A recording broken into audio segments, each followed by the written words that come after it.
Kenichi Hamada est un homme d'âge moyen et peu attrayant qui se retrouve transporté dans un autre monde avec rien d'autre qu'une compétence spéciale qui lui donne accès à un site de shopping médiocre.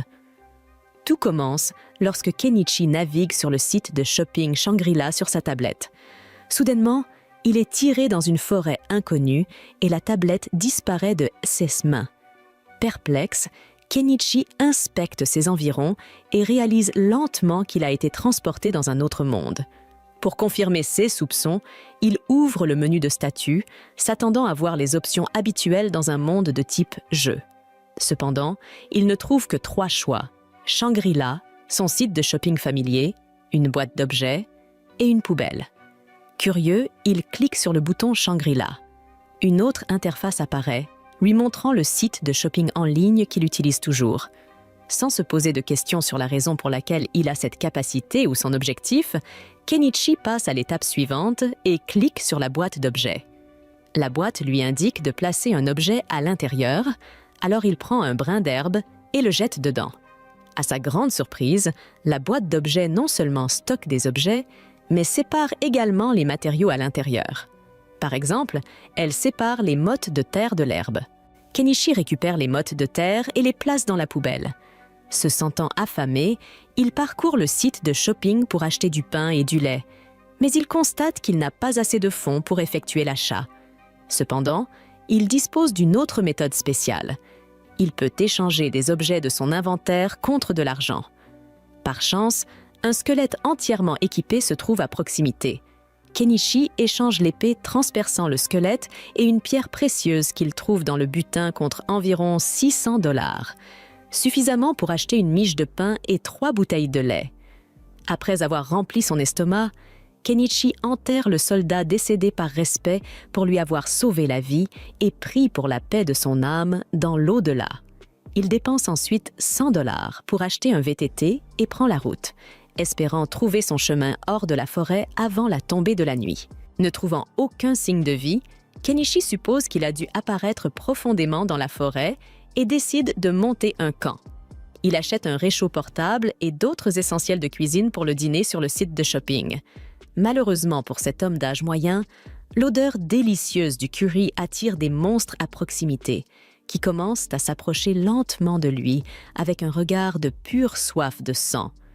Kenichi se tourne de nouveau vers le site de shopping et commence frénétiquement à chercher une arme.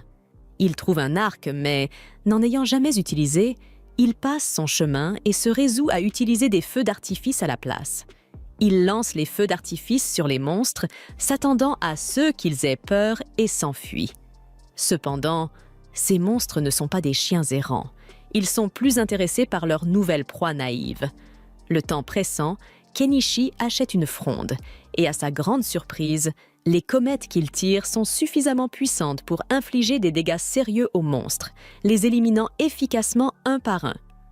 Après avoir vaincu suffisamment de monstres, Kenichi range rapidement tous ses objets dans la boîte d'objets et prend la fuite sur son VTT.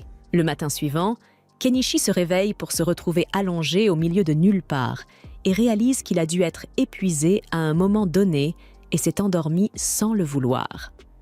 En inspectant ses environs, il remarque qu'il n'y a plus d'arbres devant lui et se rend compte qu'il a peut-être atteint le bord de la forêt. Pour confirmer sa position, il achète une échelle et des jumelles sur le site de shopping, utilisant l'échelle pour grimper à un terrain plus élevé. Il utilise ensuite les jumelles pour observer la distance, découvrant qu'il a atteint la périphérie d'une ville. Il marche avec empressement vers la ville quand, soudainement, un marchand nommé Fuyu manque de le renverser avec son char. Fuyu s'excuse et offre à Kenichi de le conduire à la ville de Dahlia. Voyant Kenichi hésiter, Fuyu le rassure en lui assurant qu'il ne lui demandera pas d'argent pour le trajet. Kenichi accepte l'offre et monte dans le char, remarquant une femme à l'intérieur. Fuyu la présente comme une barde voyageuse et une passagère.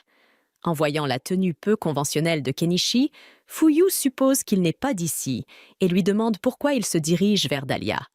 Kenichi répond qu'il a l'intention de faire des affaires là-bas, ce qui intrigue Fuyu, puisque Kenichi est complètement sans ressources. Curieux, Fuyu demande à Kenichi s'il possède une boîte d'objets, Osea où Kenichi ne saurait pas ce que c'est.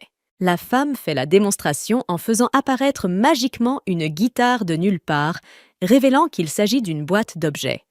Kenichi feint la surprise et, jouant le jeu, la barde commence alors à chanter une chanson, rendant le reste du voyage de Kenichi vers la ville encore plus magique. Après être arrivé à Dahlia, Kenichi aide Fuyu à décharger son inventaire et lui offre un sac de poivre noir en signe de gratitude pour le trajet.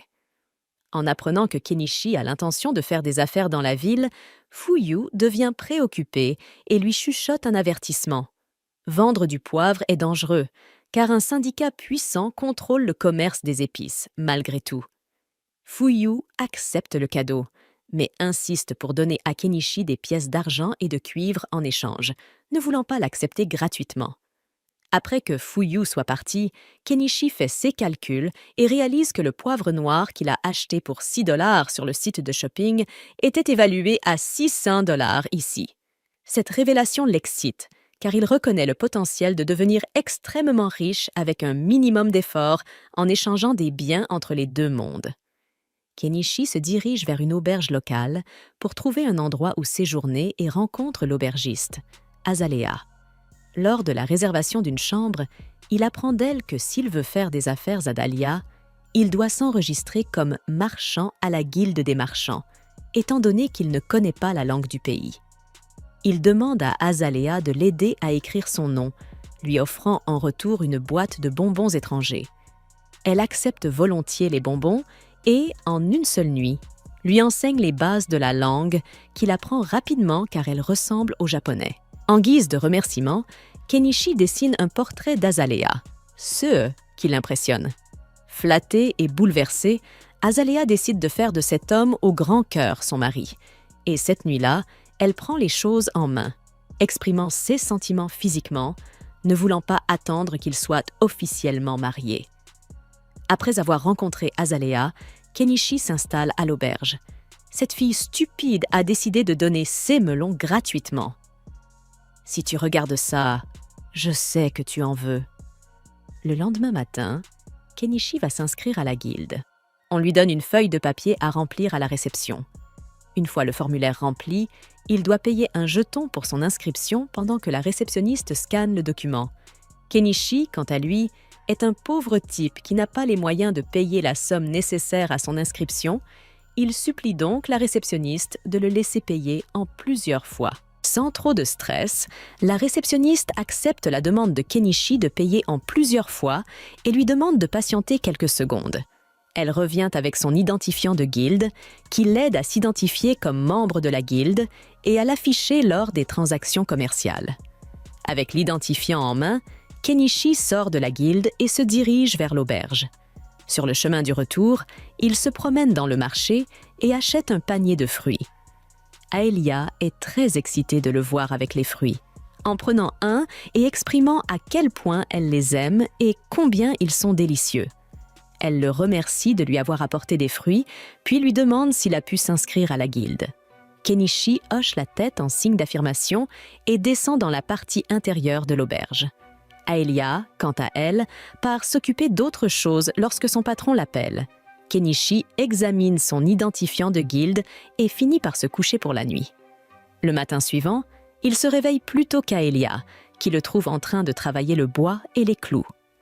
Elle est surprise, car elle ne savait pas qu'il était doué en menuiserie. Elle loue encore plus ses compétences lorsqu'il lui montre les pinces à linge qu'il a créées, qui sont durables et attrayantes. Elle lui demande si elle peut en fabriquer pour elle-même et s'il prévoit de les vendre. Dans leur ville, ils utilisent des pinces à linge en plastique qui se cassent souvent ou se déforment. Ce stupide Kenichi n'a jamais pensé à les vendre, mais après avoir raisonné avec Aelia, il décide d'ouvrir immédiatement un magasin pour son entreprise de menuiserie. Le jour même, il se rend au marché et s'assure un emplacement pour vendre ses produits. Une fois sur place, le propriétaire du magasin à côté de lui se demande pourquoi il est venu les mains vides, jusqu'à ce que Kenichi invoque son kiosque à partir de sa boîte d'objets magiques. Il expose ses pinces à linge et d'autres articles à vendre, et il ne faut pas longtemps avant qu'un acheteur se présente. Kenichi lui souhaite la bienvenue, vend les pinces à linge et ils échangent des plaisanteries et quelques informations. Ils continuent ainsi pendant un certain temps avec d'autres clients jusqu'au soir. Kenichi a alors faim et décide de manger. Quelques minutes plus tard, un autre acheteur se présente, mais celui-ci est différent.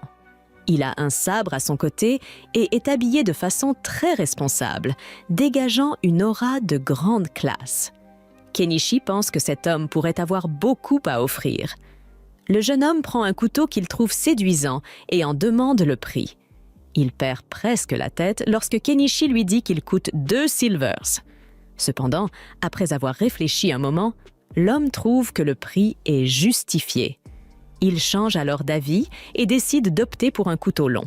Kenichi ne possède pas de grand couteau, mais il offre au jeune homme quelque chose d'encore plus précieux et attirant, une épée très longue, tranchante et brillante.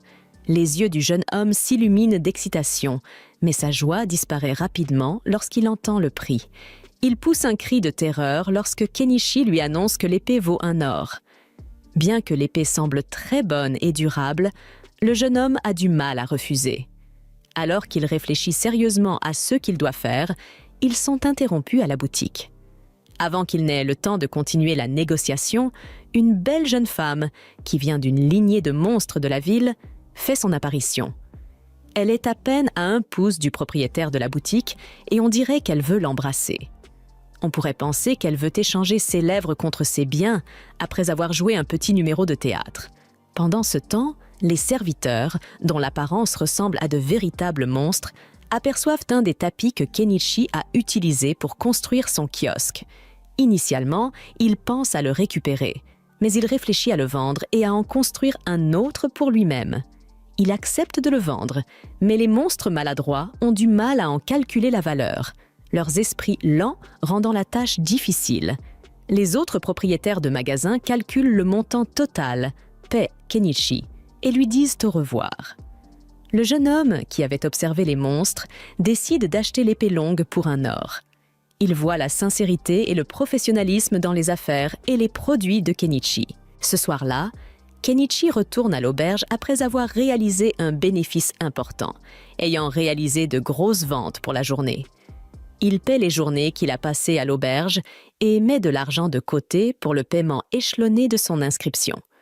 Plus tard dans la soirée, alors qu'il se plonge dans un bain, Kenichi se sent insatisfait et décide d'acheter un grand tambour. Il prévoit de le mettre sur le feu pour prendre un bain chaud avant de se coucher. Cet abruti déraisonnable aurait pu se contenter d'un simple bain, mais au lieu de cela, il dilapide son argent. Plus tard dans la nuit, alors que Kenichi réfléchit à tous ses exploits et aux nouveaux objets qu'il a récupérés, il est fier de lui. Il se demande pourquoi il a été téléporté dans un autre monde et réfléchit à la meilleure façon de s'y retrouver. Pendant ce temps, dans une forêt lointaine, une jeune fille nommée Anémone lutte pour sa survie. Elle souhaite vivre comme un humain et manger de la bonne nourriture. Alors qu'elle navigue dans la forêt, une voix l'appelle, mais au lieu de répondre, elle s'enfonce dans la brousse. Le lendemain, Kenichi se réveille à nouveau tôt pour préparer son étal et poursuivre son plan. Tout comme lui, Hanama répète cette routine avec son tapis. Alors qu'il organise les colliers dans le magasin, il réfléchit qu'ils ne sont peut-être pas en quartz ou en diamant, mais le zirconium et le verre taillé devraient tout de même être assez précieux dans ce monde, et il se dit qu'il serait agréable d'attirer l'attention d'une femme avec eux. Pendant ce temps, Hanama s'approche, et en voyant les accessoires bien rangés, elle commente que le commerçant a toujours de bons articles en stock et veut savoir qui est le fournisseur. Mais Kenichi sourit et répond que c'est un secret commercial. À ce moment-là, Margaret, la même servante qu'hier, s'approche de Kenichi à la recherche de 100 pinces à linge, ce qui impressionne le marchand. En calculant l'argent qu'il va gagner, il sépare les articles avec enthousiasme, tandis que Margaret jette un œil pour savoir quand le collier sera mis en vente. Elle lui demande si c'est du diamant, et Kenichi lui informe que c'est fait de verre poli. En réalité, c'est de la zirconia, mais le vendeur garde cela pour lui. Il dit que l'article coûte 6 petites pièces d'argent, et la femme est surprise par le prix bas et lui demande de le réserver pour elle. Lorsque vient le moment de démonter son étal pour partir, Kenichi est abordé par les mêmes créatures qu'hier. Miley s'approche discrètement et sent des épices sur le commerçant. En entendant cela, les grands types supplient Kenichi de leur vendre des épices, bien que l'humain n'ait aucune idée de ce dont il parle. Hanama intervient et demande à la bête d'arrêter de faire des demandes déraisonnables aux nouveaux venus du marché, car il serait terrible s'il se retrouvait dans le viseur de Bekopa, le syndicat des épices. Avec cela, le trio de créatures se prosterne pour demander pardon, tandis que les habitants autour observent la scène et attendent un résultat, imaginant que le nouveau ne s'opposerait jamais à Bekopa, même si cela implique la seule nourriture des créatures. Ainsi, Kenichi comprend qu'il ne peut pas vendre d'épices, mais il se dit qu'il n'y a aucun problème à offrir de la nourriture préparée avec des assaisonnements. Il décidera donc de préparer de la nourriture, mais seulement cette fois, et ils devront manger près de la rivière, en périphérie de la ville. En entendant ces mots, la bête se lève joyeusement et Hanama demande à l'accompagner. Ne voulant pas perdre de temps, les créatures imposantes aident à démonter le stand du marchand en quelques secondes et l'emmènent à l'endroit mentionné. Une fois sur place, Kenichi demande à sa nouvelle amie de l'aider à couper des légumes, et elle lui demande si ceux sont vraiment des légumes à cause de leur couleur. Kenichi répond qu'ils viennent d'un pays étranger, mais qu'ils sont très savoureux. Pour diversifier le menu, les créatures attrapent quelques poissons et attendent impatiemment le repas. Lorsque la nourriture est enfin prête, ils s'excitent avec tout l'enthousiasme possible. Et lorsqu'ils goûtent ce type de nourriture préparée par un humain pour la première fois, ils en tombent follement amoureux dès la première bouchée. Hanama commente même qu'ils mangent avec des cuillères en argent, ressemblant à des nobles, mais Kenichi corrige dans son esprit qu'elles sont en acier inoxydable. Les créatures insistent sur le fait qu'une boisson accompagnerait bien ce dîner, et Hanama leur demande de faire preuve de retenue. Mais Kenichi est plus détendu et se souvient que tout le monde s'amuse. Alors, il achète une bouteille de chachou de 4 litres en ligne. La condition pour que les créatures obtiennent cette boisson est de ne rien dire à propos de ce repas, et tout le monde accepte facilement. Un peu plus tard, en discutant seul avec l'homme, son collègue commerçant lui demande s'il ne fait pas preuve de trop de générosité, mais il ne voit rien de mal à oublier la réalité de temps en temps. Miley s'approche et demande encore plus de boissons, et l'humain profite de l'occasion pour se présenter.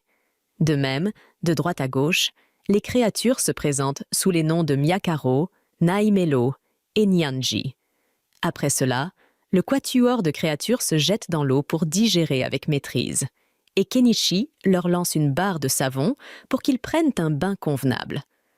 Après le bain, le marchand achète des lits et des couvertures chaudes pour que tout le monde puisse s'allonger sur l'herbe, et les créatures s'évanouissent sur place, tandis que Kenichi admire la mer d'étoiles qui enchante le ciel de sa beauté. Lorsque l'aube arrive à nouveau et que l'homme retourne à l'auberge, Azalea lui demande s'il est resté dehors toute la nuit, mais sans que cela ne l'inquiète, puisqu'il a payé pour la chambre. Ne voyant aucun problème avec l'intrusion, il lui dit qu'il a fait une promenade avec les créatures près de la rivière. Mais Azalea répond qu'il aurait pu rester avec elle plutôt qu'avec une bête femme. Kenichi rétorque qu'il n'y avait pas que des femmes là-bas, alors Azalea lui donne une claque sur les vêtements, et des cheveux de bête soyeux et brillants se détachent. Plus tard, alors qu'il commence à préparer son étal, l'homme se demande si Azalea a commencé à le détester à cause de cela, mais la vérité, c'est qu'il n'a pas besoin des femmes dans la vie paisible qu'il recherche. Au milieu de cela, Margaret conduit sa maîtresse au magasin de l'étranger, puis Primula s'approche et enchante Kenichi par sa beauté extraordinaire. Après avoir contrôlé ses sentiments, il lui demande si la cliente est venue acheter l'article qu'il avait mis de côté pour elle, et Margaret effectue le paiement avant de recevoir le collier et de le passer à sa maîtresse. Après avoir entendu que l'article était en verre, Primula regarde de plus près et demande si le vendeur est sûr qu'il ne s'agit pas d'un véritable diamant. Kenichi confirme qu'il s'agit bien de verre poli, mais pourtant, la femme souhaite jeter un œil à d'autres colliers au Kéas où il serait disponible. Rapidement, Le propriétaire du magasin montre d'autres articles similaires et Primula est impressionnée de voir qu'il utilise une boîte à objets pour les stocker. Voyant tout cela, elle se présente formellement au commerçant et lui demande de rencontrer son père, le propriétaire de la Primula Mercantile Company. Anama précise que les Malos sont de grands commerçants à Dahlia et que le patron de l'entreprise est un homme au grand cœur, très apprécié. Écoutant attentivement, Kenichi voit cela comme une opportunité de nouer des liens avec une grande entreprise. Peu après avoir accepté la proposition, en chemin, il commente qu'il n'a jamais voyagé dans une carriole aussi élégante que celle-ci. Et Primula répond en riant que les nobles ont même des carrosses encore plus extravagants. Puis elle raconte qu'elle a engagé un artisan pour essayer de répliquer les pinces à linge que Kenichi vend. Mais le professionnel n'a pas réussi, car, selon lui, le métal des pinces semble simple, mais nécessite une technologie avancée pour être fabriqué. Sans tarder, ils arrivent à un manoir qui laisse l'homme bouche bée, bien que Primula insiste sur le fait qu'il est petit comparé à celui d'un noble. À l'intérieur, Primula se présente et félicite le visiteur pour sa courtoisie en faisant de même. Kenichi présente les articles qui ont captivé la fille du propriétaire, et le chef de l'entreprise semble lui aussi être tombé amoureux de ces produits. Primula murmure quelque chose à l'oreille de son père, puis il demande à Kenichi s'il possède bien une boîte à objets. Le jeune commerçant confirme qu'il en a une, bien que petite, et l'homme plus âgé montre la sienne sur la table. Il a utilisé cette boîte pour faire de son entreprise ce qu'elle est aujourd'hui. À son tour, Kenichi partage qu'il utilise la sienne uniquement pour stocker des récoltes, ce qui provoque un rire lors de la conversation. À ce propos, le visiteur demande pourquoi il est là, alors Primula propose à Kenichi un poste en tant que fournisseur pour l'entreprise commerçante. Le visiteur se demande si le magnat pourra trouver le bon marché pour ces articles et les vendre avec encore plus de profit. Et Primula lui assure que c'est le CA. Dans ce cas, Kenichi demande s'il ne serait pas plus facile pour l'homme d'affaires d'acheter directement dans son magasin et de les revendre plus tard. Primula remarque que Kenichi pourrait ne pas aimer cela, et il avoue effectivement qu'il ne le ferait pas. De plus, Primula révèle qu'il existe une possibilité que des rivaux de l'entreprise fassent une meilleure offre, et sécuriser un contrat serait une manière de s'assurer que cela ne se produise pas. Au fait, l'homme d'affaires précise qu'il ne pourrait pas supporter qu'un concurrent signe un contrat exclusif avec Kenichi, car ce serait la chose la plus stupide qu'un commerçant puisse faire. De plus, l'un des secrets des grands profits de l'entreprise de Malo est de ne pas se laisser tromper par le profit immédiat devant soi. On pourrait manquer une opportunité d'affaires encore meilleure. Cela dit, Malo propose de partager les bénéfices à 50-50, et Kenichi serre la main du commerçant expérimenté. Avec cette poignée de main, le novice gagne des dizaines de milliers sur des articles qu'il aurait pu acheter pour 2 ou 3 000, ce qui signifie que l'accord est conclu. Après avoir signé le contrat exclusif, Kenichi gagne plus d'un demi-million de yens grâce au premier produit qu'il a fourni, comme le Cameo Brook. Une émeraude avec le brook que Primula elle-même a proposé, 10 pièces d'or pour une d'une valeur équivalente à 2 millions de yens, soit environ 77 000 reuets brésiliens. Ainsi, grâce à des accords comme celui-ci, le solde de Kenichi à Shangri-La avait déjà dépassé les 8 chiffres, alors il décide d'acheter une maison. Après tout, maintenant qu'il avait de l'argent, l'homme d'âge moyen pouvait commencer la vie paisible qu'il avait toujours voulu. Toujours avec cela en tête, il traverse les périphéries de la ville jusqu'à atteindre les zones forestières plus éloignées. À un moment donné dans la forêt, il décide qu'il y établira sa base. Cependant, lorsqu'il revient à l'auberge et trouve Azalea dans sa chambre, elle le met en garde en lui disant que la zone est très dangereuse. Kenichi reconnaît cela et soutient qu'il ne vivra pas trop loin des murs de la ville. Mais la jeune fille insiste sur le fait que son désir est étrange. Les jours suivants, malgré les avertissements de son ami, l'homme tond l'herbe sur le terrain où il va construire sa maison en utilisant une tondeuse moderne, également achetée au magasin de Shangri-La, bien sûr. Le problème, c'est qu'elle fonctionne avec du carburant, ce qui pose un problème. Pour résoudre cela, le commerçant achète de l'essence mélangée pour moteur à 2 temps, ce qui est assez cher. Après tout, il n'y a pas beaucoup de choix à part ça, car ils ne vendent pas de carburant là-bas. Finalement, il construit une route menant à son terrain et, après cela, coupe des arbres avec une tronçonneuse et une hache. Cependant, après avoir terminé cette tâche, il essaie de stocker les énormes bûches dans sa boîte à objets, mais cela n'a pas été possible à cause de leur taille. Pour résoudre ce problème, il invoque la scie électrique et coupe les bûches en morceaux plus petits afin de pouvoir enfin tout stocker. Une fois cela fait, il découvre que le bois ne tient que s'il ne dépasse pas 10 mètres. Après cela, voyant que la nuit approche, l'homme décide de laisser le reste du travail pour demain. Lorsque le soleil se lève à nouveau, Kenichi reprend le travail pour construire sa maison.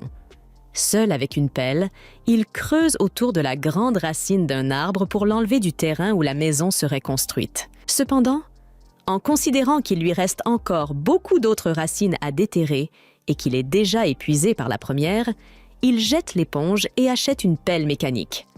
Le problème, c'est qu'il se rend vite compte qu'il a dépensé 1-2 millions de yens sur un coup de tête.